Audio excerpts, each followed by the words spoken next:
on Alexa is your Ag Information Station with over 8 hours a day of agriculture programming and our own local farm broadcaster. Tune into WTIM, your Ag Information Station.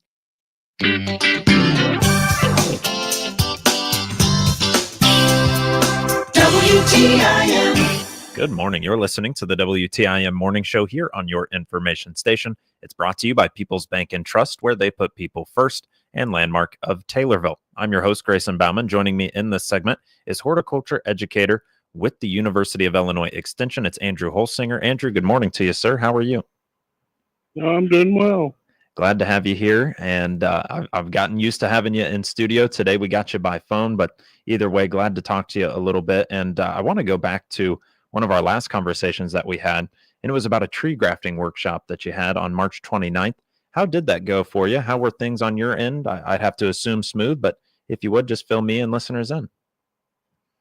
Oh, I think it went very well. There was all the attendees were there. The co-presenter was there, and we had a good time teaching, and people self-grafted their own apple trees, got to select. There was a numerous amount of choices whenever it came to the scion wood or the top part of the tree.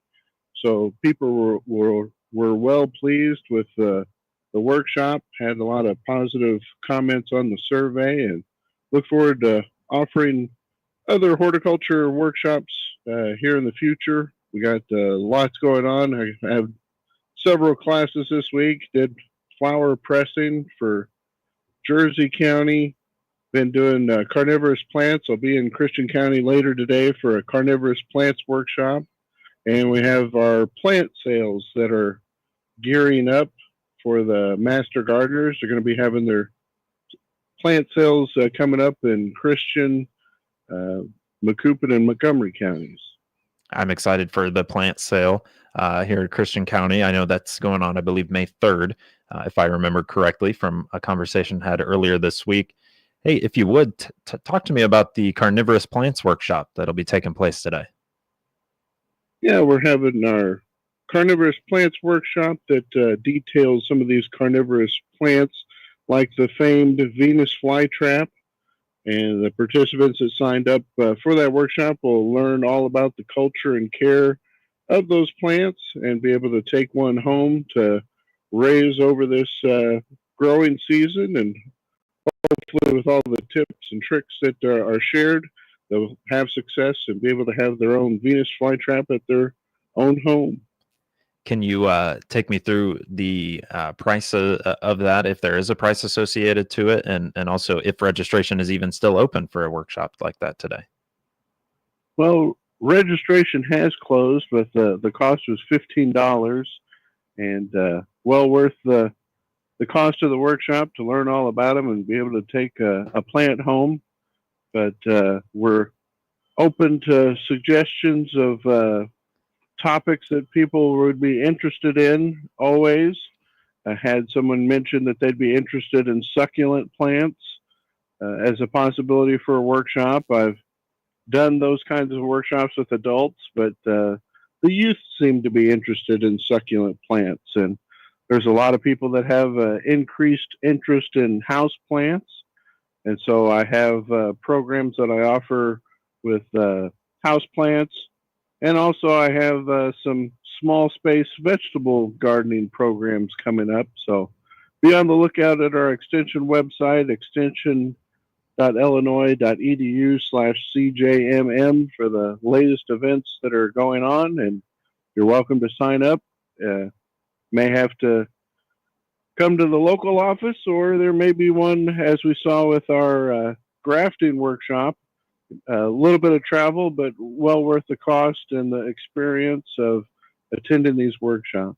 Yeah, I'm a little disappointed. I'd love to be able to take home a Venus flytrap, but just I wasn't prepared there. But extension.illinois.edu/CJMM to make sure you are not like me and are much more prepared for some of those other workshops. It sounds like you got a busy slate coming up, Andrew, and I'm excited for you to be able to take care of some of those workshops. And I know that we want to touch on some other things as well.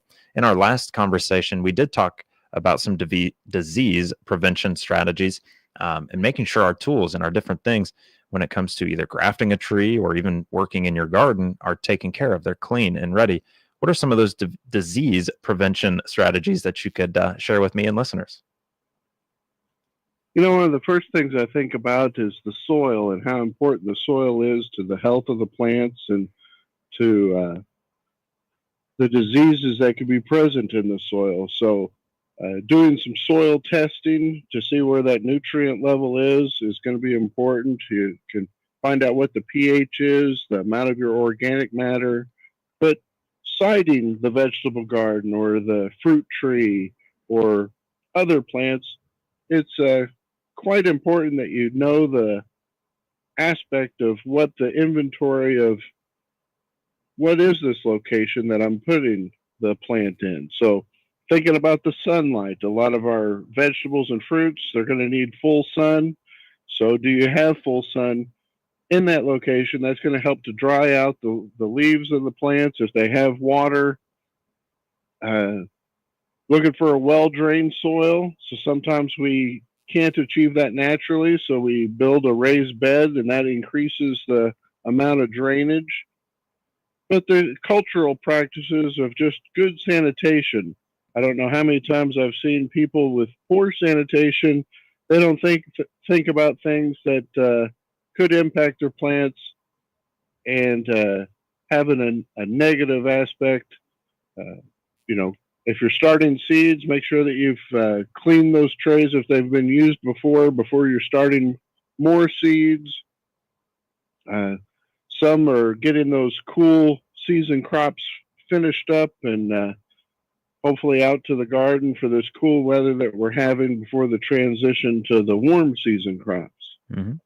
Well, and when it comes to the disease prevention strategies, there was something you mentioned to me last time, was basically like a diluted bleach solution. You would almost think that couldn't be, or you shouldn't use that. What are some of the easy, maybe at home, we'll call them recipes, in order to make sure that you have your tools and other items properly cleaned? Yeah, there are a number of sanitation practices, such as using a 10% bleach solution, 9 parts water, 1 part bleach. You can also use alcohol, rubbing alcohol. Even Lysol has been used as a sanitary measure at times. So keeping the tools free of debris, and that's also going to lengthen the lifespan of the tools. If you have soil on a shovel, you're going to be much better off if you wash off that. Keep those tools oiled, and it'll keep the shovels up off the cement floor. It's going to make it because they can get that moisture from the ground. So just the care of your tools, the more you care for them, the more they're going to be able to do the job that you need them to do in the future. Not only a benefit to the plants, but also to your wallet down the road and not having to get some of those new tools to take care of. One thing you talked about there earlier was soil testing. What are some of the best ways to be able to get your soil tested? Well, we have a website that lists the laboratories that are available for conducting a soil test. When you're doing a soil test, you can use a shovel or you can use a soil test probe. You take a representative sample of the area that you're wanting to sample. So you take several samples, and we have instructions and some videos that are available on our website to go through the process and help you make sure that you're doing it correctly. Then you take that sample and you send it into the lab. They do the analysis and they give you a report. And then there's some interpretation that goes along with that report. And so if you request that from the laboratory, tell them what you're going to be growing in that area that you're having tested, they can give you recommendations. Or if you contact us at the University of Illinois Extension, we can also provide you some guidance and instruction on how to interpret those results of a soil test. Well, Andrew, we're going to take our first break here, but I appreciate you diving into soil testing, disease prevention changes, and the great workshop that took place on March 29th with your tree grafting workshop that was done. And for the folks that are just now hearing about that carnivorous plants workshop like I am today, maybe something around the corner will be coming up. There are plenty of events at extension.illinois.edu/CJMM to be involved with. We'll be back with Andrew Holsinger, horticulture educator with the University of Illinois Extension, when we return on WTIM, your information station.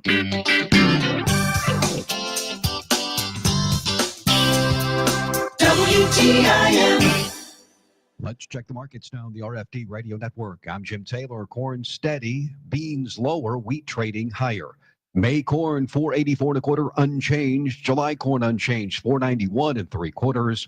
December new crop up 1/4 467. May beans 1033 3/4 down a nickel. July beans down 5 1/2 1044 3/4. New crop November 1028 1/4 down 6. May Chicago wheat 554 1/2 up 6 3/4. July wheat up 6 3/4 567 3/4.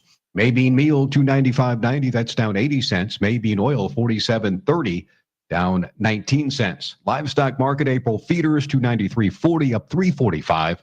April live cattle up 70 cents 207.77. May lean hogs down a nickel 90.10. Energy market May crude oil 63.36 up 88 cents. Jim Taylor. Find out all the great things happening in the Pana area on the WTIM Pana Morning Show, Tuesdays from 8:40 till 10. You'll hear interviews with Pana area community, nonprofit, and business leaders each week. The WTIM Pana Morning Show is brought to you by these sponsors. Our title sponsor, People's Bank and Trust, where they put people first, along with Pizza Man, Noren's Hardware, Your Pana Save-A-Lot, Whiskey Bill's Saloon and Liquor Emporium, and Locked and Loaded Limited.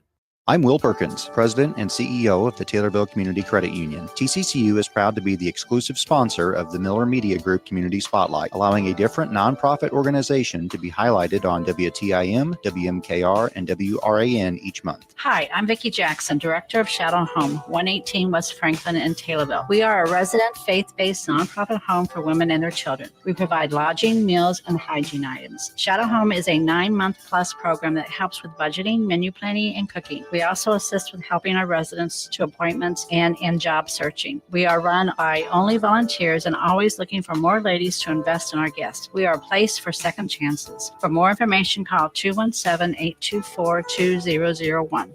This is Cammie Payne, General Manager of the Miller Media Group. We, along with TCCU, are proud to bring you the Community Spotlight each month. TCCU is proud to be the exclusive sponsor of the Miller Media Group Community Spotlight. Come join us. You'll wonder why you waited. Member NCUA. Matt Corso here, proud to now be a part of the Kaufman Realty and Auction team right here in Taylorville.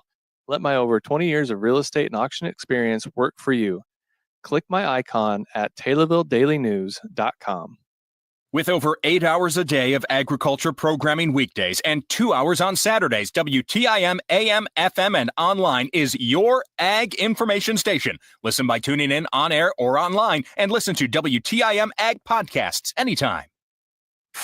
Your information station, WTIM. Back around with our final segment of the WTIM Morning Show here on your information station, brought to you by People's Bank and Trust, where they put people first, as well as Landmark of Taylorville. I'm your host, Grayson Bauman. Joining me in this segment is Andrew Holsinger. Andrew is a horticulture educator with the University of Illinois Extension. We've talked his workshops that he's had and has coming up.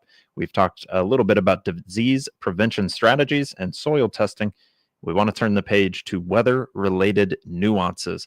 And, we've got more of it headed our way as we speak. But, Andrew, what do you know in terms of weather-related nuances when it comes to getting those trees planted, the garden planted, or whatever the case might be?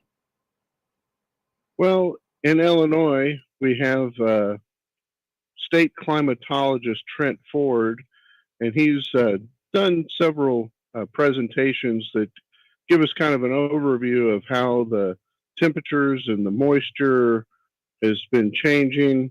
We're seeing things like earlier last spring freezes, later first fall freezes, a longer growing season than in years past, higher humidity with more warm nights, and all of this has a factor whenever it comes to horticulture. when we have these warm nights and very hot days, when temperatures get above a threshold, you get into those 90-degree temperatures, then you have the plants. They shut down. They aren't doing what you would like them to do in being productive. So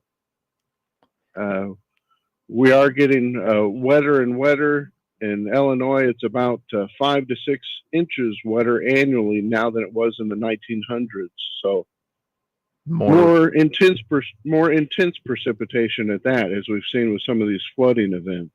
So more rain, longer season, potentially more warm nights, all types of different things to be aware of.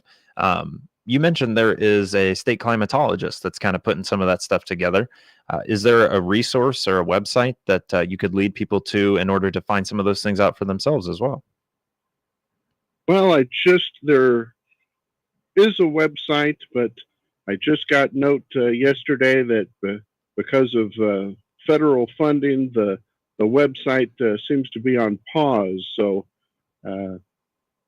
we're being impacted in more than one way whenever it comes to some of the things that we have resources for.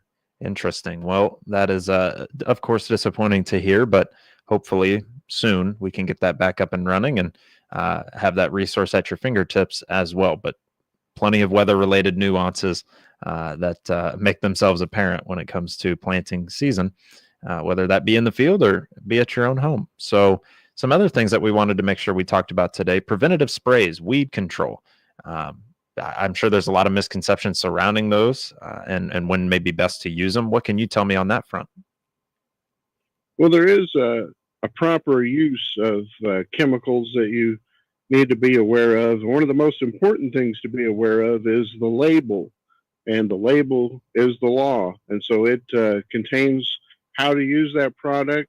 There's certain products that are available for homeowners, and there's other products that are available for the commercial grower. So if you're selling a fruit or vegetable product, you're going to need to be utilizing those commercial products. And there's various registrations that are implemented into that process to make sure that these chemicals are safe and effective. They have fungicide mode of action. So there's different fungicides. They have what's called the FRAC code. And so this causes us to maybe do some research and find out what those FRAC codes are, so we could do some rotating of fungicides if possible to avoid resistance, because you can get resistance to some of these fungicides.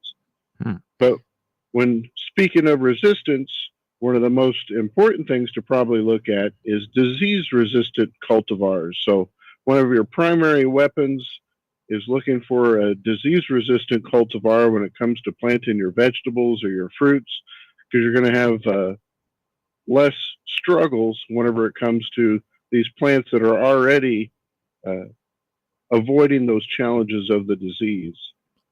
So things to be aware of. Make sure you're reading the label is a big takeaway that I just got from you there. Andrew, with less than a minute to go, we got about 30 seconds here. Can you tell me quickly about good scouting for pests and making sure those pests are taken care of before we really get into the swing of things? Yeah, just be proactive and make sure that you're scouting on a regular basis. This will help to avoid challenges that you may have whenever you find a mass of eggs from your squash bugs, or you can remove those and not have that problem. Mm-hmm. And so just being a good steward of your fruit or vegetable garden, you're going to be able to look for those pests and find out if they're there. There's good pests and there's good insects and there's bad insects. So knowing what the insects are with proper identification, you don't want to get rid of the good bugs. Sure. So that is a look at scouting for pests out there in your garden. Andrew, thank you so much for joining me here on the morning show. You're listening to WTIM, your information station. The Big 870 WTIM Assumption Taylorville, 96.1 W241 CF Taylorville, 107.5 W298 CD Shelbyville, 107.9 W300 EH Payne and Nichols. Townhall.com. I'm Rich Thomason. And appreciate you as always stopping in. Let me